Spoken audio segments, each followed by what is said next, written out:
Sir నమస్కారం sir. నమస్తే.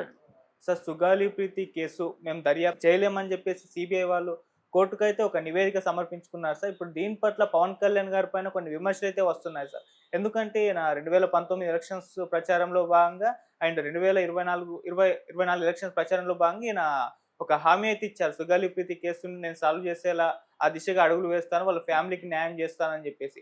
ఇప్పుడు ఈ విధంగా సీబీఐ వాళ్ళు మేము దర్యాప్తు చేయలేమని చెప్పేస్తే ఇది ఎలా ఈవెన్ తమ్మారెడ్డి, భరద్వాజ్ గారు లాంటి వాళ్ళు కూడా ఒక వీడియో రిలీజ్ చేశారు. సుగాలి ప్రీతి కేసు అండ్ 30,000 అమ్మాయిల మిస్సింగ్‌కు సంబంధించి పవన్ కళ్యాణ్ గారు హామీలు ఇచ్చారు.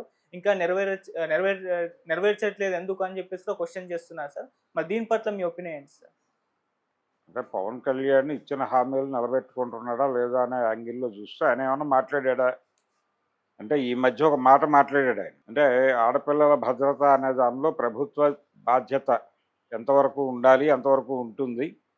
ఎవరి భద్రత వాళ్ళు చూసుకోవాల్సినటువంటి అవసరం ఉంటుంది. సెల్ఫ్ ప్రొటెక్షన్ మెథడ్స్ నేర్చుకోండి. మిమ్మల్ని మీరు కాపాడుకోండి.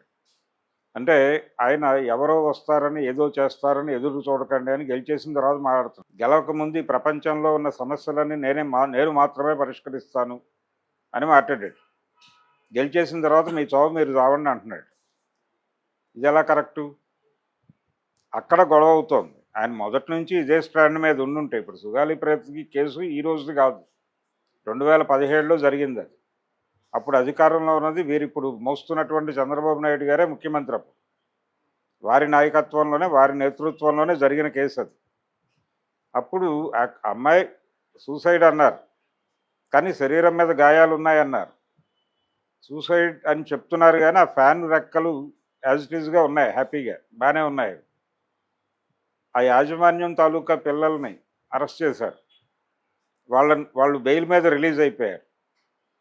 దాంతో ఈ తల్లిదండ్రులు గొడవ చేశారు. అసలు మా అమ్మాయిని ఎవరు ఏం చేసి చంపేశారో దానికి సంబంధించి ప్రాపర్ ఇన్వెస్టిగేషన్ ఎందుకు జరగటం లేదో మాకు క్లారిటీ ఇవ్వండి అని చెప్పి వాళ్ళు రోడ్డు ఎక్కారు. ఆ రోడ్డు ఎక్కిన సందర్భంగా అప్పుడు ఈయన లెఫ్ట్తో ఉన్నాడు పవన్ కళ్యాణ్. 2019 ఎన్నికల్లో ఆయన జగన్కి వ్యతిరేకంగా, చంద్రబాబుకు వ్యతిరేకంగా, లోకేష్కి వ్యతిరేకంగా, బీజేపీకి వ్యతిరేకంగా, మోడీకి వ్యతిరేకంగా కూడా ఆయన వామపక్షాలతో జట్టుకట్టి యుద్ధరంగంలో నిలబడి సుగాలి ప్రీతి కేసు గురించి అనర్గళంగా ప్రసంగించాడు. ఇదే మేము అధికారంలోకి వస్తే అని కూడా ప్రకటించాడు ఆయన. సరే, ఆయనకి ఒక్క సీటు రాలేదు ఆ ఎన్నికల్లో. ఆయన సీటు కూడా ఆయన కోల్పోయాడు. ఆయన ఫస్ట్ టైం కంటెస్ట్ చేశాడు. 2014లో ఆయన కంటెస్ట్ చేయకుండా మద్దతు ఇచ్చాడు. 2019లో ఆయన విడిగా లెఫ్ట్తో కలిసి పోటీ చేసి ఓడిపోయాడు. 2024 అంటే జగన్మోహన్ రెడ్డి ప్రభుత్వం ఏమీ చేయలేదు, చంద్రబాబు నాయుడుతో స్నేహం చేస్తూ ఎవరి హయాంలో అయితే ఆ కేసు జరిగిందో ఆ కేసు జరిగిన తర్వాత 2 ఏళ్ళు అధికారంలో ఉన్నారు.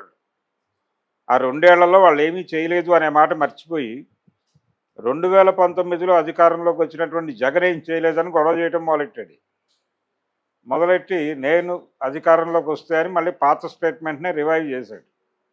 చేసి ఈ క్రమంలో చాలా మాట్లాడాడు ఆయన. కేంద్ర ఇంటెలిజెన్స్ నిఘా వర్గాల నుంచి నాకు బోల్డు సమాచారం ఉంది, వాలంటీర్ల ద్వారా ఇళ్లలో సమాచారం, పర్టికులర్గా ఆడపిల్లల సమాచారం బయటికి వెళ్ళిపోతోంది. ఈ వెళ్ళిపోయిన సమాచారం ఆధారంగా 30,000 మంది అమ్మాయిలు మాయమైపోయారు. ఈ మాయమైపోయిన అమ్మాయిల గురించి ఎవడన్నా పట్టించుకుంటున్నాడా? జగన్మోహన్ రెడ్డి వాంటెడ్గా ఒక వ్యాపారంగా చేస్తున్నాడు దీన్ని అన్న లెవెల్లో మాట్లాడాడు ఆయన. అంటే హ్యూమన్ ట్రాఫికింగ్ అనేటువంటి ప్రోగ్రామ్ని ఒక బిజినెస్ మోడల్గా తీసుకుని నేరుగా వైఎస్ఆర్సీపీ చేస్తోంది అన్నదే ఆయన ఇంటెన్షన్. ఓకే, ఆ సందర్భంగా వాలంటీర్లు అందరూ ఈయనకు వ్యతిరేకంగా రోడ్డు మీదకి వచ్చి ధర్నాలు చేసి ఈయన ఫోటోలు నేల మీద వేసి కొట్టి తగలబెట్టి నానా హడావిడి చేశారు. వీళ్ళు అధికారంలోకి వస్తే వాలంటీర్స్ ఉంటారా ఉండరా అనేటువంటి అనుమానం ఆ రోజునే మొదలైంది. నిజంగానే లేరు వాళ్ళు. వాళ్ళని నెమ్మదిగా డైల్యూట్ చేసి పక్కకి నెట్టేశారు. అయిపోయింది ఆ గొడవ. కాబట్టి ఇప్పుడు ఏమిటి? ఇప్పుడు ఆ 30,000 మంది అమ్మాయిలు ఎక్కడున్నారు ఏమిటి? మీకున్నటువంటి కేంద్ర ఇంటెలిజెన్స్ వర్గాల నిఘా వర్గాల నుంచి మీకు ఇప్పుడు ఏమైనా కొత్త నివేదికలు ఉన్నాయా? రెండోది, ఆయన పార్టీ కార్యాలయంలో ప్రజలతో ములాఖాత్ ప్రోగ్రామ్ ఒకటి చేస్తున్నాడు రెగ్యులర్గా. దానిలో ఒక కేసు వచ్చింది ఆయన ముందుకి. ఒక అమ్మాయి మిస్సింగ్ అని విజయవాడ నుంచి వచ్చింది ఆ కేసు. వచ్చిన సందర్భంగా ఆయన హడావిడి చేసి ఆవిడ ఎక్కడో నార్త్ ఇండియాలో ఉంటే మొత్తానికి ట్రేస్ చేసి పట్టుకొచ్చి అప్పచెప్పారు. అది తన సక్సెస్ అని చెప్పుకుంటాడు ఈయన. అది ఎప్పుడు జరిగింది, ఎలా జరిగింది, దాని వెనకాల నేపథ్యం ఏమిటి అనేది ఎక్కడ బయటకు రాలా. ఆయన సాల్వ్ చేశాడు, ఆయన పోలీసుల మీద ప్రెజర్ తీసుకొచ్చాడు, ఇమ్మీడియట్గా వాళ్ళు రంగంలోకి దిగారు. ఇలాంటి కేసులు 2 వరకు అయితే ప్రపంచానికి తెలుసు. ఒక 2 కేసుల విషయంలో ఆయన స్పందించాడు, సీరియస్గా ఏదో చర్య జరిగింది.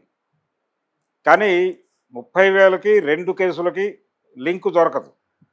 ఆ మిగిలిన కేసుల గురించి మీరు రెగ్యులర్గా ఏమైనా ఫైట్ చేస్తున్నారా గవర్నమెంట్లో అంటే అదేం కనిపించట్లా. మనకు ఎక్కడా కూడా ఓపెన్ డిబేట్ కనిపించట్లేదు. గెలిచిన తర్వాత ఆయన తిరిగి సుగాలి ప్రీతి కేసు గురించి మాట్లాడిన సందర్భం కూడా లేదు.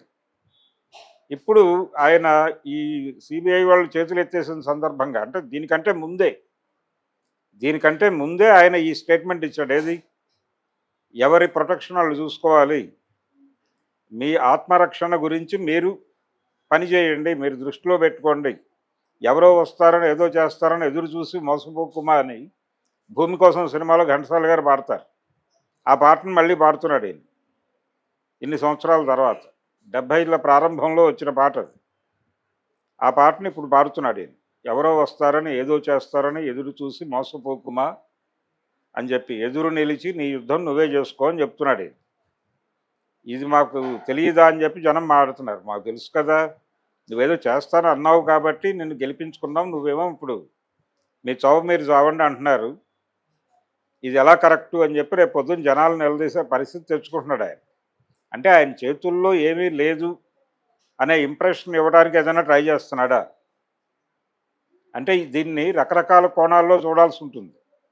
ఆయన ఈ మధ్య ఈ ఆధ్యాత్మిక యాత్రల సందర్భంగా చంద్రబాబు గారి ఫోన్ ఎత్తలేదు అనే ఒక వార్త సర్క్యులేట్ అయింది బయట. అలాగే కేబినెట్ సమావేశానికి హాజరు కాలేదు ఆయన.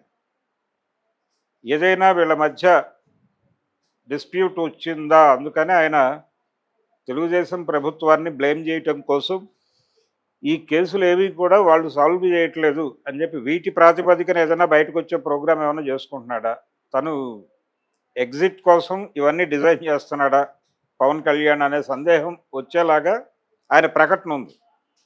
అంటే ప్రభుత్వం తరఫున ఆయన చేతులు ఎత్తేస్తున్నాడు. ఆయన చేతులు ఎత్తేస్తే ఇప్పుడు దేనికైనా అంతే కదా, మీరెందుకు, ఎవరి రక్షణ వారు చూసుకుంటారు, ఎవరికి అన్యాయం జరిగితే వాళ్ళు రోడ్డు మీదకి వచ్చి గొడవ చేయాలని చెప్తున్నాడు ఆయన. గొడవ చేయటం మొదలు పెడితే చాలామంది బయటకు వస్తారు. అది ప్రాపర్గా లేదు అంటారు మళ్ళీ మీరే. మీ సమస్యలు మాకు దగ్గర చెప్పుకోండి కదా మీరు ప్రజా దర్బార్ పెట్టారు అక్కడ మీ పార్టీ ఆఫీస్ దగ్గర. మేము జనంతో యాక్సెస్లో ఉంటాము, జనం సమస్యలు పరిష్కరించడం కోసమే మేము అధికారంలోకి వస్తున్నాం తప్ప డబ్బుల కోసం కాదు, వ్యాపారం కోసం కాదు అన్నాడు ఆయన. కానీ వారు ఇప్పుడు జనం మీ చావు మీరు చావండి అంటే ఏమిటి అర్థం? అందుకని పవన్ కళ్యాణ్ ఆయన కుదురు తక్కువ మనిషి అని చెప్పి తరచూ వర్మగారు అనేవాడు.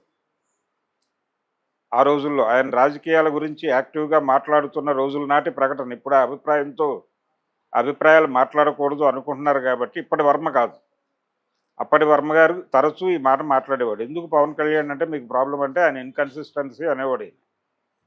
ఇన్కన్సిస్టెన్సీ అంటే కుదురు తక్కువ మనిషి అనే అర్థం. ఆ కుదురు తక్కువతనం అనేది కనిపిస్తోంది. ఆ కుదురు తక్కువతనం అనేది ఆయన కెరియర్ మొత్తం కనిపిస్తుంది. ఆయన ఓపెనింగ్ లెఫ్ట్, 2014లో రైటు, 2019లో మళ్ళీ ఆ క్యాబినెట్లో నువ్వు మంత్రిగా ఉన్నావు. నువ్వు మంత్రిగా ఉండి నువ్వు దాని మీద ప్రతిపక్షం, ఇప్పుడు ప్రతిపక్షం మధ్యలో అధికార పక్షం. ఆ కేసు జరిగినప్పుడు జగన్మోహన్ రెడ్డి సీట్లో లేడు.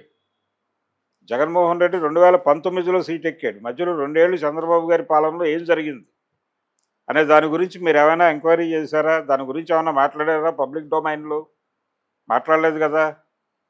అంటే నెమ్మదిగా ఆయన తెలుగుదేశం పార్టీ మీదకి నెపాలను నెట్టేసి ఈ ఆధారంగా ఎక్కడో తప్పుకుని ఆయన సొంత దుకాణం అంటే సొంత వ్యవస్థ ఏర్పాటు చేసుకునే దిశగా ఏమైనా గ్రౌండ్ ప్రిపేర్ చేసుకుంటున్నాడా అనే డౌట్.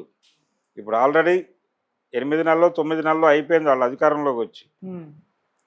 నెమ్మదిగా గ్రౌండ్ ప్రిపేర్ చేసుకుంటూ ఒక 7-8 ఎలిమెంట్స్ రెడీ చేసుకుంటే 1 సంవత్సరం గడిచిపోతుంది. ఇలా ఏదో కయ్యాల కాపురం నడిపేసి ఏ క్షణంలోనైనా డీవియేషన్ ప్రకటించేస్తే అక్కడికి యుద్ధం మొదలుపెట్టుకొని సన్నాహాలు చేసుకుని ఎన్నికల టైంకి ఒక ప్రిపేర్నెస్తో జనాల ముందుకు వెళ్ళొచ్చు. ఇలాంటి వ్యూహంతో ఇతన్ని ఏమైనా డ్రైవ్ చేస్తుందా బీజేపీ అనేది ఒక సందేహం ఈ స్టేట్మెంట్ల నుంచి జనాలకు డౌట్ వస్తుంది. అందుకని ఆయన కూటమి నుంచి తప్పుకోవడానికి ఈ మాటలు మాట్లాడుతున్నాడా, లేకపోతే నిజంగానే చేతులు ఎత్తేసాడా, నా వల్ల కాదు మీ చావు మీరు చావండి అని చెప్తున్నాడా? ప్రధానంగా ఆయన చెప్తున్నటువంటి ఈ ఆత్మరక్షణ సిద్ధాంతం వెనకాల చేతగానితనం ఉందా, లేకపోతే వాంటెడ్గా చేయాలని అనుకోవడం లేదా, కూటమి నుంచి బయటకు రావడానికి